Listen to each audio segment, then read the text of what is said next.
In this video, I'll show you how to add multiple materials to one object. Let's start. This is our cube.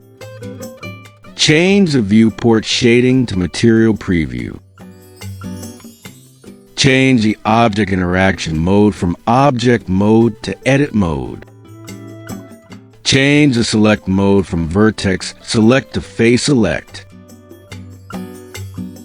Select the first face of the cube. Go to Material Properties. Click on the plus sign on the top right corner to add new material slot. In our case, we'll add 3 materials to the cube, so we added 3 material slots. Select first material slot and change its color. Then press on Assign.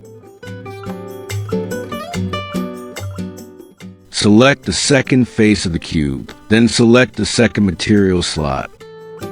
Press New and change material slot color.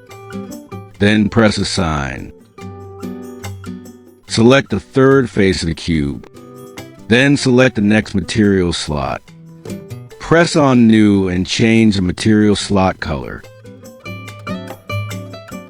Then press Assign. That is all. Please subscribe, like, and share. Thanks for watching. Goodbye.